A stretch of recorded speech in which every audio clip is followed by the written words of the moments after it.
to our spine-chilling Sunday special podcast, The Dark Chronicles. I'm your host, Sophia Bennett, and today we have a special guest who will take us on a bone-chilling journey into one of the most haunting incidents in history. Please welcome Dr. Elena Petrova, who will narrate us the harrowing tale of the Chernobyl disaster. Thank you, Sophia. It's an honor to be here. Elena, the Chernobyl incident is shrouded in mystery and terror. Can you paint a vivid picture of the horrors that unfolded that fateful day? All right. Picture a desolate nuclear power plant engulfed in an ominous cloud of radioactive steam. The air is heavy with foreboding and an unspeakable disaster is about to unfold. The suspense is palpable, Elena. Tell us about the moment everything went horribly wrong. On April 26, 1986, at approximately 1:23 a.m., an experiment at the Chernobyl nuclear power plant in Ukraine turned into a nightmare. The reactor experienced a catastrophic explosion, releasing an unprecedented amount of radioactive material into the atmosphere.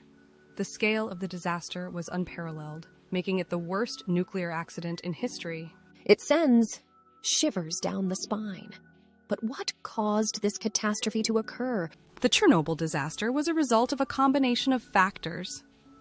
During a routine test, safety protocols were ignored, and the reactor's flawed design became a critical factor. The experiment pushed the reactor to dangerous levels, triggering a sudden power surge that led to a devastating explosion. It was a fatal blend of human error and inadequate safeguards. Truly a terrifying chain of events. Were there any warning signs leading up to the disaster? In the days leading up to the disaster, there were reports of unusual reactor behavior and previous accidents. However, these signs were not given the attention they deserved. It was a tragic oversight that allowed the situation to escalate, leading to the catastrophic events that unfolded. The horror continues to unfold. What happened to those brave souls who were there when the disaster struck? The immediate aftermath was chaotic and heroic. Firefighters and plant workers risked their lives to control the raging inferno and prevent further catastrophe. Tragically, many of these brave individuals were exposed to lethal doses of radiation, suffering from acute radiation sickness and sacrificing their lives to save others. The exact number of casualties remains disputed, but it is estimated that thousands of lives were lost as a result of the Chernobyl disaster. This is a horrifying tragedy indeed. And what about the people who were living in the surrounding areas? How did the disaster impact them?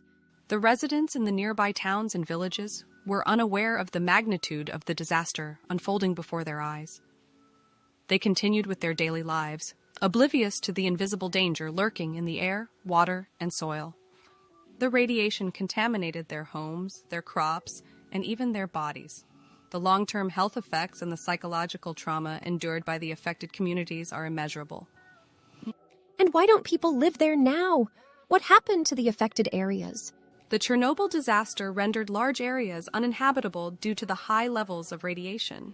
A 30-kilometer exclusion zone was established around the reactor, forcing the evacuation of thousands of people from their homes. Even today, more than 3 decades later, the area remains highly contaminated. The long-term effects of radiation exposure on human health and the risk of further contamination make it unsafe for permanent habitation. Thank you, Elena, for shedding light on the devastating impact of the Chernobyl disaster on both individuals and the affected areas. It's a haunting reminder of the irreversible consequences of nuclear accidents. It was my pleasure, Sophia, to be on your show. If you've enjoyed this episode, don't forget to like, share, and subscribe to our channel for more. And if you dare, leave us a comment sharing your thoughts or your own eerie encounters. This is Sophia signing off.